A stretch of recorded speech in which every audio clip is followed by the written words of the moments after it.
தோப்புக்கரணம் போட்டு வந்தோம் பிள்ளையாரே, தலையில் குட்டுகளும் குட்டி வந்தோம் பிள்ளையாரே.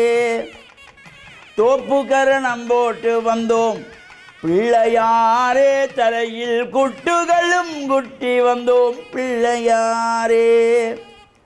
மஞ்சளிலே பிடித்து வைத்தோம் பிள்ளையாரே. ஐயா, மஞ்சளிலே பிடித்து வைத்தோம் பிள்ளையாரே.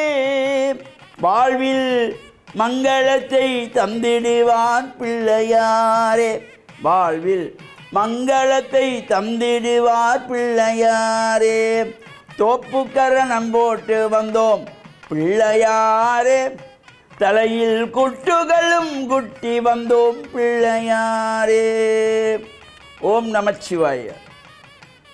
மேன்மைகள் சைவ நீதி விளங்குக உலகமெல்லாம். நோயற்ற வாழ்வே குறைவற்ற செல்வம். அந்த நோய் நொடிகள் இல்லாத வாழ்வு இந்த உலக மக்கள் எல்லோரும் வாழ வேண்டும் என்று கலியுகத்தின் காந்தமலை ஜோதியாகிய சபரிமலை சுவாமி ஐயப்பருடைய திருவடிகளை சிறந்தாழ்த்தி டான் தமிழொலி ஓம் தொலைக்காட்சி நேயர்கள் அனைவருக்கும் சர்வதேச இந்து மத குறிப்பீடம் அகில இலங்கை சபரிமலை ஸ்ரீ சாஸ்தாபுரத்தின் சார்பில் இனிய வணக்கங்களும் நல்லாசிகளும். இன்றும் மங்களகரமான குரோதி வருஷம் வைகாசி மாதம் 28ஆம் நாள் 10/6/2024 திங்கட்கிழமை.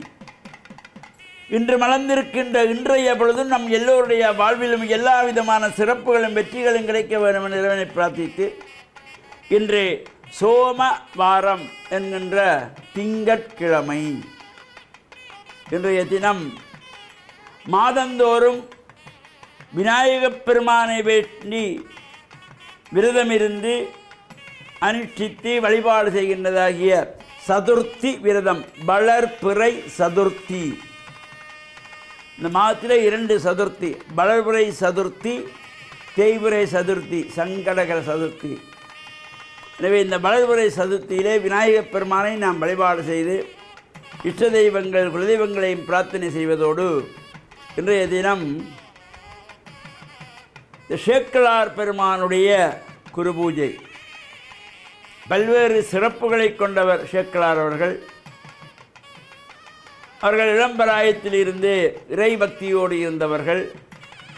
தந்தையார் அரசு சபையிலே அமைச்சராக இருக்கின்ற காலத்திலும் அந்த அரசருக்கு ஏற்பட்ட சந்தேகங்களை தந்தையாரால் நிவர்த்தி பண்ண முடியாத பொழுது இந்த சேக்கிழார் சென்று அங்கே அந்த சந்தேகத்தை தீர்த்ததும் அவர்கள் எல்லோரும் பெருமையோடு சேக்கிழார் அவர்களையும்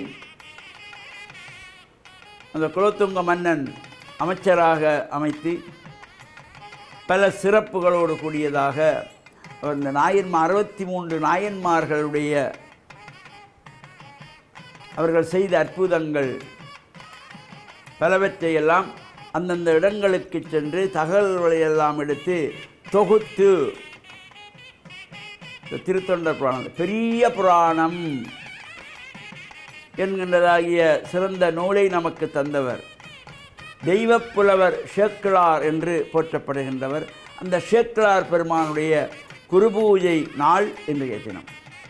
அதேபோல நமினந்தி அடிகள் அவர்களுடைய குருபூஜை நாளும் என்று இறைவனுக்கு வழிபாட்டுக்கு சென்ற பொழுது அங்கே அந்த தீபம் ஒளிமங்கி இருந்ததினாலே அதற்கு ஒளிப்பிரகாசமாக ஏற்றுவதற்கு நெய் வேண்டும் என்று பல இடத்திலும் சென்ற பொழுது ஏளனமாக, உங்கள் சிவனுக்கு சக்தி இருக்கிறது தானே, கடல் நீரில் விளக்கு ஏற்றுங்கள் என்று சொன்னதும் அவர் இறைவனை மனதிலே நினைத்து அந்த கடல் நீரை கொண்டு போய் ஒரு விளக்கு ஏற்ற இருந்தவர் ஆலயம் பூராவும் விளக்கு ஏற்றிய பொழுது அந்த தீபங்கள் ஒளிப்பிரகாசமான தீபமாக அமர்ந்து அவர்களுக்கு அருள் கொடுத்த அந்த நமினந்தி அடிகள் இறைவன் அருளை பூர்ணமாக பெற்ற அவருடைய குருபூஜை நாளும் இன்றைய நாள்.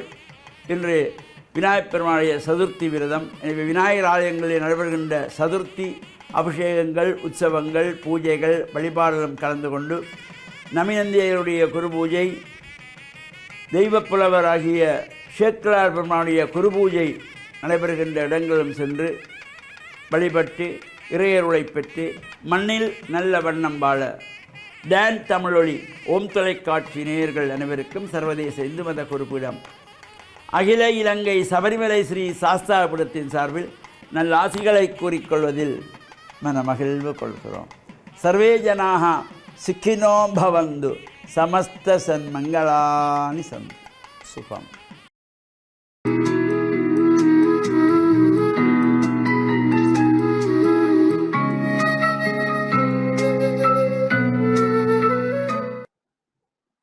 இறை இயேசுவில் என் அன்பு நெஞ்சங்களே, கிறிஸ்தவ நற்சிந்தனை வேளையில் உங்களை சந்திப்பதிலே எனக்கு மிக்க மகிழ்ச்சி. ஆண்டவர் இயேசுவின் அன்பும் அருளும் உங்கள் அனைவரோடும் இருப்பதாக. ஆண்டவர் இயேசுவினுடைய போதனையினுடைய சிகரமாக இருப்பது அவரது மலைப்பொழிவு ஆகும். ஆண்டவர் இயேசு ஒரு மலையிலே அமர்ந்து தம்முடைய சீடர்கள் அவரை சூழ்ந்து அமர்ந்து இருக்கின்ற பொழுது சமாந்தரமாக இருக்கின்ற தரையிலே மக்கள் கூட்டம் அவருடைய போதனைக்கு செவி மடுக்க வேண்டும் என்ற ஆவலோடு அமர்ந்திருந்த பொழுது இயேசு திருவாய் மலர்ந்து போதித்தார் என்று மத்தேயு நற்செய்தி அழகாக 5ஆம் அதிகாரத்திலே சொல்லுகின்றார். இங்கு 8 பேறு பெற்றவர்கள் என்று சொல்லப்படுகின்றது. அதாவது பாக்கியவான்கள். யாரை பார்த்து நீங்கள் கொடுத்து வைத்தவர்கள், நீங்கள் பாக்கியவான்கள் என்று சொல்லுகின்றார் என்றால், நீங்கள் எளிய மனம் கொண்டவர்களாக, கனிவோடு பேசுகின்றவர்களாக, இரக்கம் உள்ளவர்களாக, நீங்கள் நீதி கேட்பவர்களாக, அமைதியை விரும்புகின்றவர்களாக, தூய்மையான உள்ளத்தோடு இருப்பவர்களாக என்று சொல்லி வளமையாக எங்களுடைய மனித உறவாடல்களிலே, எண்ணங்களிலே, எங்களுடைய சிந்தனையிலே நாங்கள் எதை தாங்கியவர்களாக இருக்க விரும்புகின்றோமோ அதற்கு முரணானதாக அதிகாரத்தையும் ஆணவத்தையும் தற்பெருமையையும் சுயநலத்தையும் அழிவை விரும்புகின்றவர்களாக, பழிவ விரும்புகின்றவர்களாக, இப்படிப்பட்ட எதிர்மறையான மதிப்பீடுகளுக்கு முக்கியத்துவம் கொடுக்கின்ற மனித சமூகத்திலே இயேசு மக்களை அரவணைக்கின்றவராக, இந்த மக்களுக்கு தீர்ப்பு வழங்காதவராக, அவர்கள் தாழ்வு மனப்பான்மையிலே அவர்கள் உடைந்த மனதோடு இருக்கின்றவர்களை பார்த்து எளிமையான ஒரு போதனையை முன்வைக்கின்றார். ஆண்டவருடைய இறை ஆட்சி, இறை அரசு பற்றி போதிக்கின்ற இயேசு பொதுவாக எங்களுடைய சமூகத்திலே அழிவின் மத்தியில் வாழ்ந்து கொண்டிருக்கின்ற இந்த மக்கள் மத்தியிலே ஆக்கத்திற்கான விதைகளை அவர் விதைக்கின்றார். நீங்கள் இப்படிப்பட்ட உயர்வான மதிப்பீடுகளை கொண்டு வாழுங்கள், அப்பொழுது நீங்கள் பொறு பெற்றவர்கள், கொடுத்து வைக்கப்பட்டவர்கள். அப்படி ஆசி கூறுகின்றார். எங்கள் ஒவ்வொருவரையும் பார்த்து இந்த நாளிலே ஆண்டவர் இயேசு ஆசி கூறுகின்றார். ஏனென்றால் நாங்கள் தூய்மையாக இருக்கிறோம், நாங்கள் இரக்கமுடையவர்களாக இருக்கின்றோம், கனிவோடு பேசுகின்றோம், மக்கள் எல்லோரையும் அரவணைக்கின்ற இரக்கமுள்ளவர்களாக இருக்கின்றோம். நாங்கள் எளிமையான வாழ்விலே எங்களுடைய வாழ்வை ஓட்டி கொண்டிருக்கின்றோம். இப்படிப்பட்ட எங்களுடைய அமைதியான இந்த வாழ்வுக்கு இயேசு பரிசாக நாங்கள் எல்லோரும் ஆசி பெற்றவர்கள் என்று எங்களை வாழ்த்தி அரவணைத்து நிற்கின்றார். இந்த ஆண்டவருடைய அரவணைப்புக்குள்ளே நாங்கள் அனைவரும் ஒன்றுபட வேண்டும் என்று, அதற்கு தகுதி உள்ளவர்களாக எங்களை உருவாக்கி கொள்ள இந்த நாளிலே நாங்கள் செபத்தோடு கூடிய முயற்சியிலே ஈடுபடுவோமாக. ஆமென்.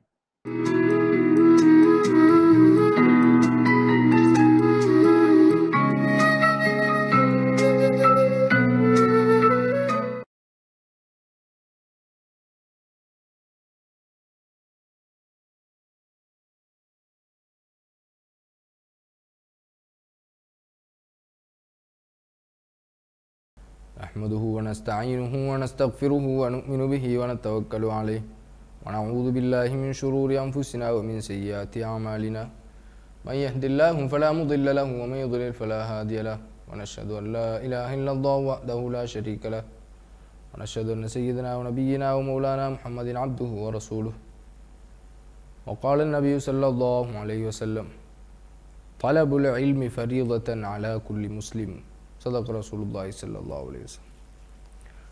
கண்ணியத்திற்குரிய அன்பார்ந்த நேயர்களே, சகோதரர்களே, நபி ஸல்லல்லாஹு அலைஹி வஸல்லம் அவர்கள் கூறினார்கள், ஒவ்வொரு முஸ்லிமின் மீதும் கல்வியை தேடி கற்றுக்கொள்வது கடமையான ஒன்று என்று கூறினார்.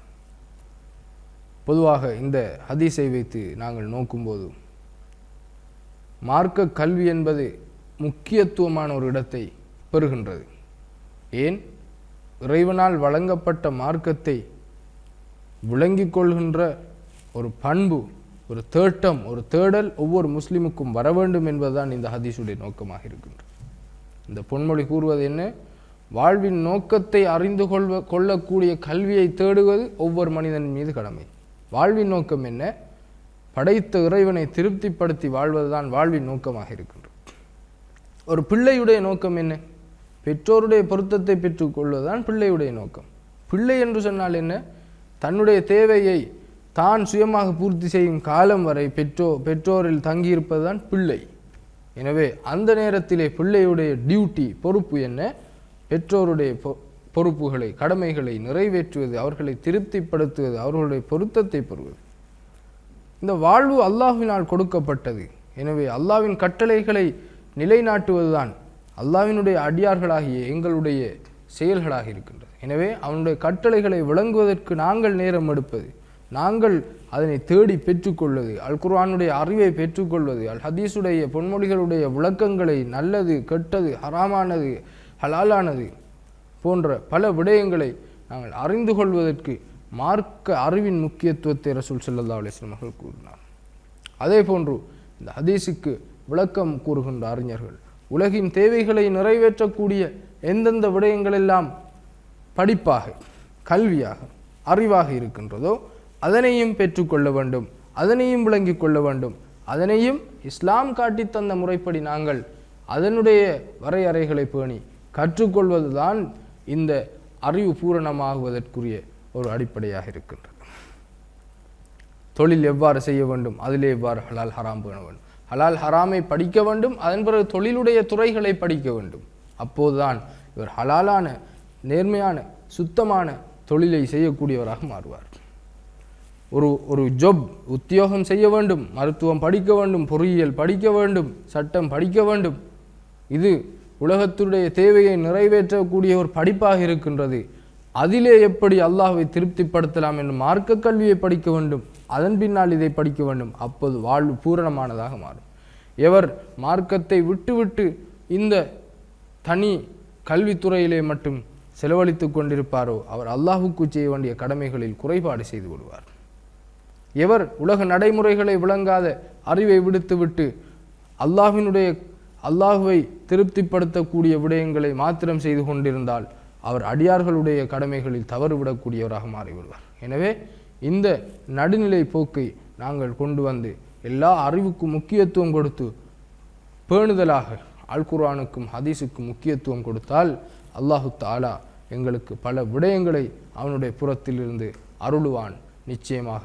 எனவே இந்த விடயங்களை வாழ்வில் எடுத்து நடப்பதற்கு எல்லாம் வல்ல அல்லாஹு தஆலா நம் அனைவருக்கும் அருள் புரிவானாக. அஸ்ஸலாமு அலைக்கும் வரஹ்மத்துல்லாஹி